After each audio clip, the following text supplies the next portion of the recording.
Good morning. Good morning. Let me just get situated. How are you guys? I hope you guys are all doing well. So, last week is the first week that I stopped releasing 2 videos a week. I'm only releasing one planned video a week, and this is to allow me time to do more lives. And so I'm very, very super excited to do more lives with you guys.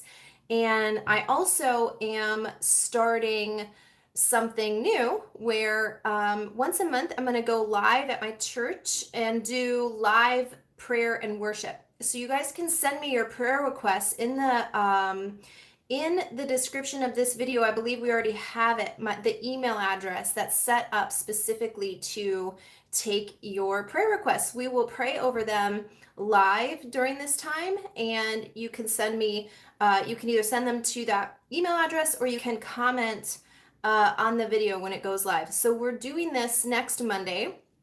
So in 6 days from now, will be the first time that we start doing it. It'll be the first one that we do. So I'm really excited to do this with you guys. We'll be releasing graphics and stuff like that throughout this week and remind you again on Monday. So that's going to be one of the lives that that is going to be built into the schedule. Once a month, I'm going to do this at my church, and so you guys can tune in there.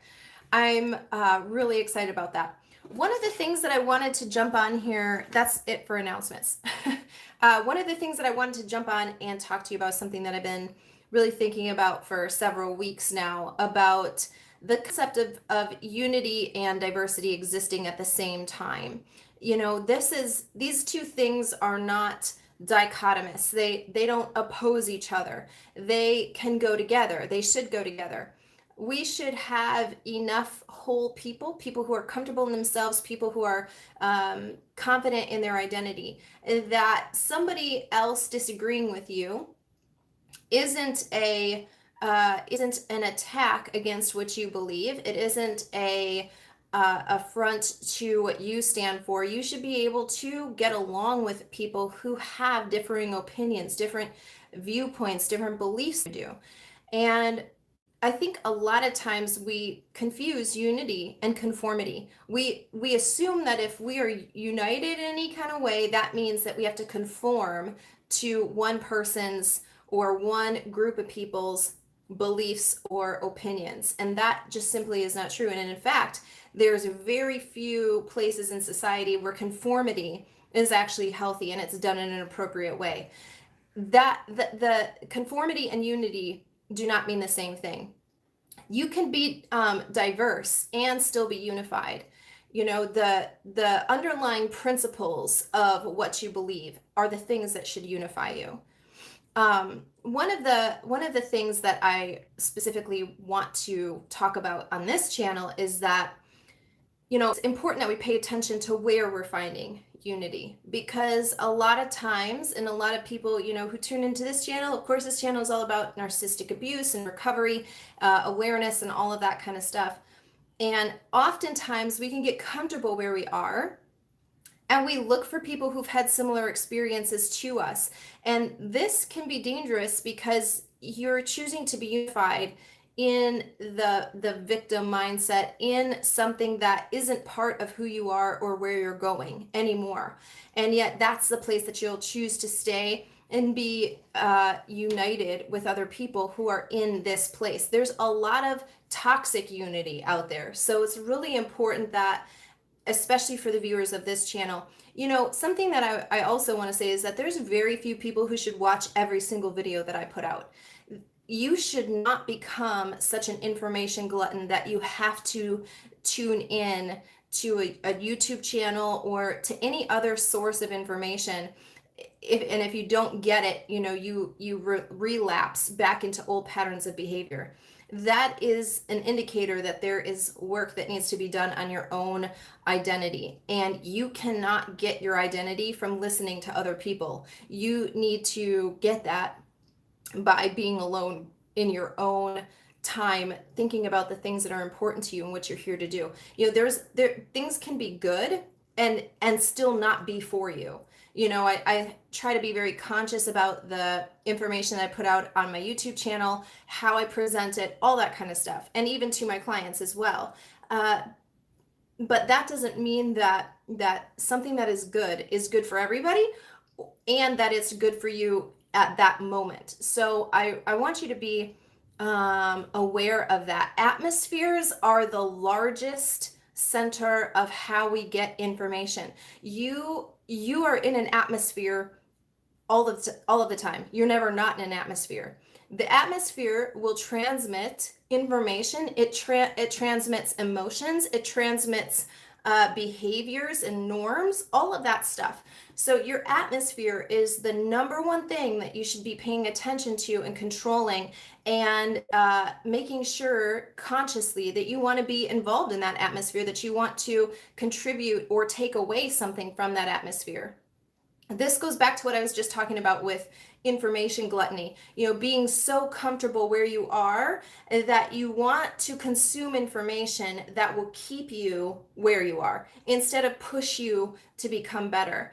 And so I just wanted to talk about that, because there is such thing as toxic unity.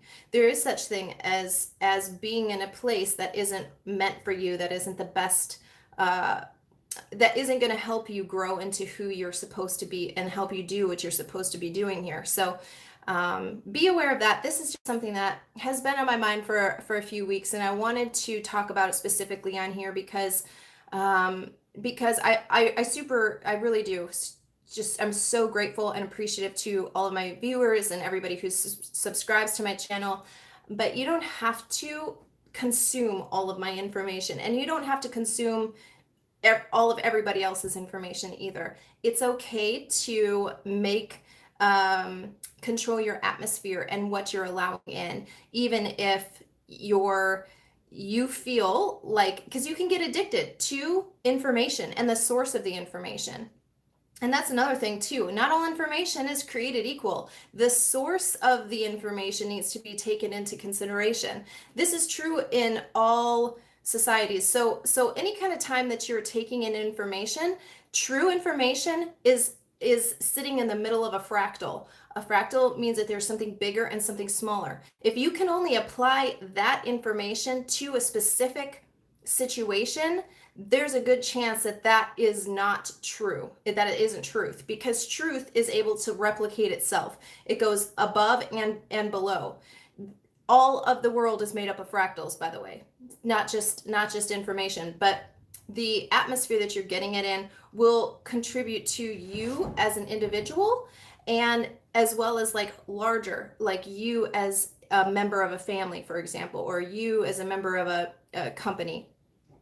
So be aware of this, and be aware of toxic unity, people who are trying to unify other people over a divisive issue. Even narcissistic abuse, that's something that people need to be aware of, but it can be, you can definitely get into a place where it's toxic to be around those people, because they want to remember the past and not do anything with the information in terms of making it fuel, for your life to become better, to move you from that place. So this is a very quick live, but I did want to get on here and just share that with you. You guys, also, please look at I think Sarah already put it in the description, but there's an email address that we set up specifically for the live prayer request. So go check that out. And if you have a prayer request, you can send it to us. We'll pray over it live next Monday, and we'll be releasing graphics for to tell you what the time is and all that kind of stuff. But that'll be happening every month starting next week. So you guys, thanks so much for tuning in, and have a great rest of your day and a great rest of your week.